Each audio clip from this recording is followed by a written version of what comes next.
Hello students, welcome back to Shubham lecturer channel. तो student, हम इस समय 12th फिजिक्स के चैप्टर 2 स्थिर वैद्युत विभव तथा धारिता को पढ़ रहे हैं, जिसमें आज का हमारा टॉपिक है वैद्युत धारिता। इस वीडियो में हम पढ़ेंगे कि वैद्युत धारिता क्या होता है, इसकी परिभाषा, सूत्र, मात्रक, विमा और जो आपके माइक्रोफैरड होते हैं, पिकोफैरड होते हैं, इन सब की वैल्यूज को भी जानेंगे। ये वीडियो बहुत ही इंपॉर्टेंट है क्योंकि जो वैद्युत धारिता है इससे रिलेटेड न्यूमेरिकल और जो माइक्रोफैरड, पिकोफैरड हैं, ये सब वैल्यूज आपके न्यूमेरिकल में आती हैं। तो देखिए, वैद्युत धारिता को हम इंग्लिश में कहते हैं इलेक्ट्रिक कैपेसिटेंस। ठीक है, तो इसका सबसे पहले हम डेफिनेशन समझेंगे कि वैद्युत धारिता है क्या। तो देखिए, बहुत ही सिंपल तरीके से मैं आपको समझाऊंगा वैद्युत धारिता क्या होती है। किसी चालक की वैद्युत धारिता उस चालक की वैद्युत आवेश के संग्रहण करने की क्षमता की माप होती है। यानी कि कोई चालक कितने वैद्युत आवेश को संग्रहित कर सकता है, उसी की क्षमता को हम कहते हैं वैद्युत धारिता। चालक मैं आपको ऑलरेडी पढ़ा चुका हूँ इससे पहले के वीडियो में कि चालक क्या होता है। ठीक है, चालक जैसे मान लीजिए ये एक चालक है। ठीक है, चालक में मैंने आपको बताया था जिसमें धारा का प्रवाह आसानी से होता है, जैसे लोहा, तांबा, एल्यूमिनियम। ठीक है, तो वही कहा गया है कि किसी चालक की वैद्युत धारिता, यानी कि इस चालक की वैद्युत धारिता इस चालक की वैद्युत आवेश के संग्रहण करने की क्षमता की माप होती है। यानी कि ये जो चालक है ये कितने आवेशों को अपने अंदर संग्रहित कर सकता है, कितने आवेश अपने अंदर संग्रहित कर सकता है, उसी की क्षमता को हम कहते हैं वैद्युत धारिता। तो अगर सरल भाषा में समझें तो ये चालक है, अब ये अपने अंदर कितने आवेशों को रख सकता है, कितना आवेश संग्रहित कर सकता है, उसी की क्षमता को, उसी की कैपेसिटी को हम कहते हैं इलेक्ट्रिक कैपेसिटेंस, यानी कि वैद्युत धारिता। सिंपल है, कोई दिक्कत नहीं होनी चाहिए। तो देखिए, एक बार पुनः हम जानते हैं किसी चालक की वैद्युत धारिता उस चालक की वैद्युत आवेश की संग्रहण करने की क्षमता की माप होती है। ठीक है, अब देखिए यहाँ पर एक डेफिनेशन मैं आपको और बता देता हूँ, वो भी याद कर लीजिए। देखिए, डेफिनेशन क्या है कि किसी चालक की, लिख देता हूँ, आप लोग भी साथ में लिखते चलिए। किसी चालक की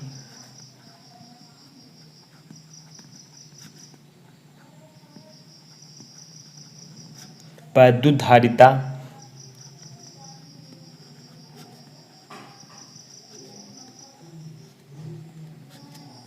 चालक को दिए गए आवेश तथा चालक के विभव में होने वाली वृद्धि के अनुपात को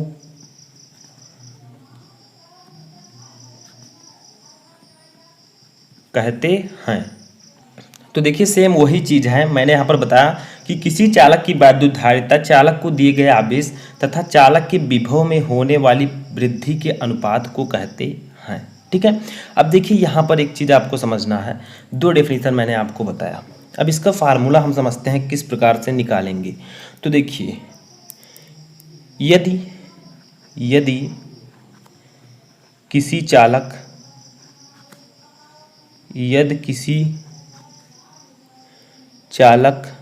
को Q आवेश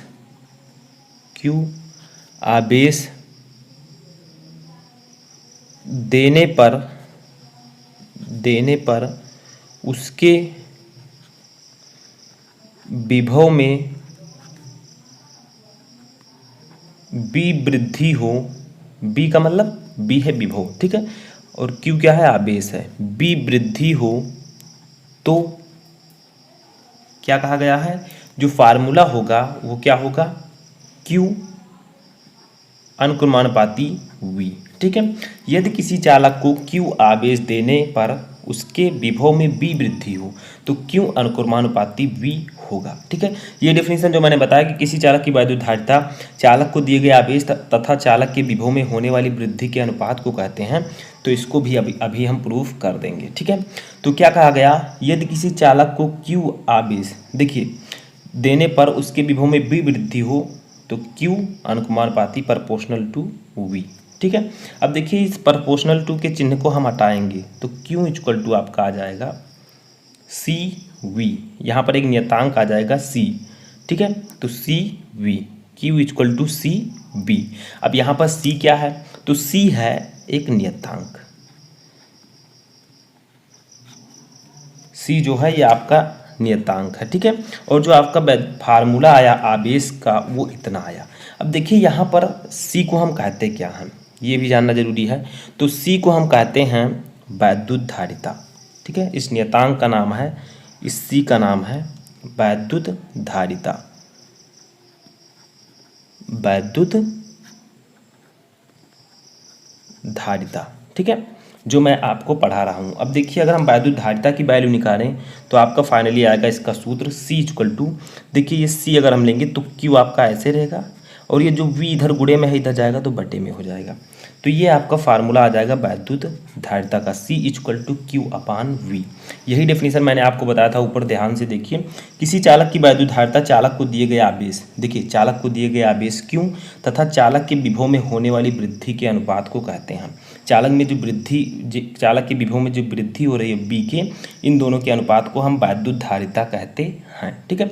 तो देखिए क्या कहा गया, आवेश तथा विभव के अनुपात को हम वैद्युत धारिता कहते हैं, ठीक है। C जो है इसको जब मैंने यहाँ पर अनुपाती के चिन्ह को हटाया तो हमने C लाया। C एक नियतांक है जिसको हम वैद्युत धारिता कहते हैं, ठीक है। तो ये फार्मूला आपका आ चुका है।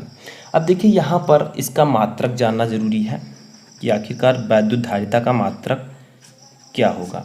तो देखिए इसका मात्रक हम आसानी से निकाल सकते हैं। Q का मात्रक क्या होगा, Q है आवेश, आवेश का मात्रक होगा कूलाम, कूलाम, और V है विभव, इसका मात्रक होगा वोल्ट। तो इसका फाइनली मात्रक होगा कूलाम प्रति वोल्ट, ठीक है।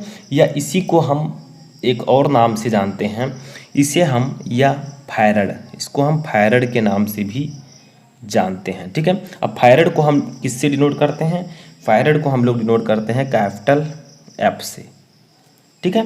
तो यही कहा गया है कि वैद्युत धारिता का मात्रक होगा कूलाम प्रति वोल्ट, या इसी को हम कहते हैं फैरड, ठीक है। इसको हम कैपिटल F से डिनोट करते हैं। अब देखिए यहाँ पर अगर बात किया जाए एक फैरड की परिभाषा क्या होगी, तो एक फैरड इक्वल टू एक कूलाम प्रति वोल्ट। यहाँ पर आप लिख सकते हैं एक फैरड F इक्वल टू एक कूलाम प्रति वोल्ट, ठीक है। तो ये एक फैरड की जो है परिभाषा आप इससे लिख सकते हैं। किस प्रकार से परिभाषा लिख लीजिए, एक फैरड उस चालक की धारिता होगी जिसको एक कूलाम आवेश देने पर उसके विभव में एक वोल्ट की वृद्धि हो।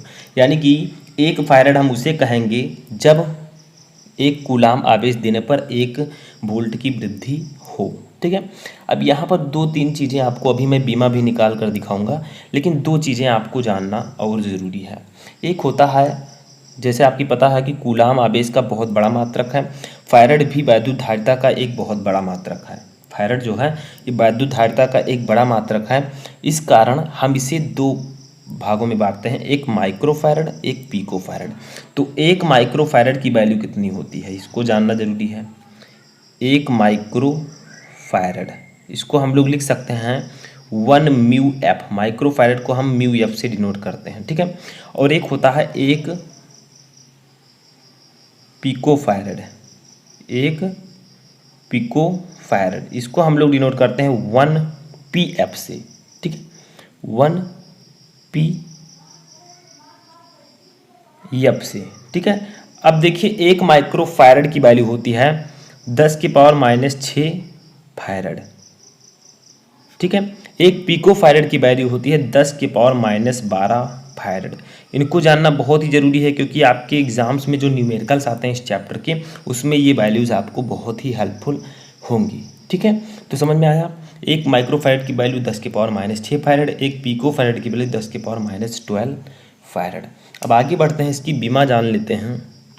तो देखिए इसकी बीमा हम निकालते हैं, कैसे निकालेंगे, तो बीमा निकालना बहुत ही आसान है। देखिए फार्मूला क्या होता है वैद्युत धारिता का, C equal to Q upon V, Q upon V।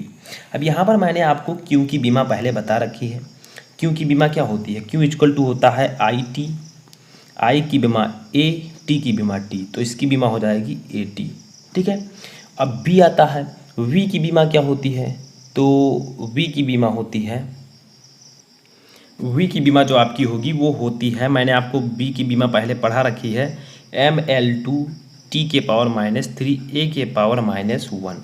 ये मैंने निकाला था जब मैं आपको विद्युत विभव पढ़ा रहा था। ठीक है, अब यहाँ से हम लोग बीमा आसानी से निकाल सकते हैं। देखिए इन सभी को हम ले जाएंगे ऊपर, तो m प्लस में है नीचे, ऊपर जाएगा तो माइनस में हो जाएगा, तो m-1।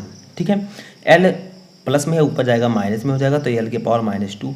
टी माइनस में है ऊपर जाएगा प्लस में हो जाएगा, तो टी के पावर 3। ए माइनस में है ऊपर जाएगा तो प्लस में हो जाएगा, तो ए के पावर 1 है।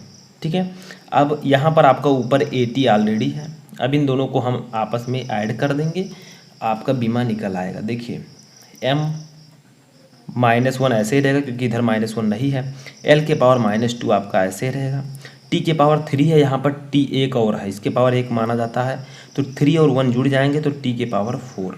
ए आपका एक यहाँ पर है, एक यहाँ पर भी है, तो ए के पावर 2।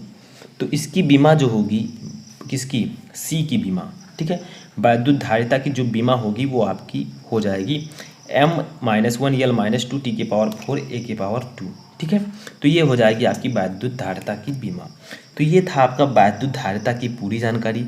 वैद्युत धारिता क्या होती है, इसका परिभाषा, सूत्र, मात्रक, माइक्रोफैरड, पिकोफैरड की वैल्यू और इसकी बीमा क्या होती है, सब कुछ इस वीडियो में मैंने आपको बताया।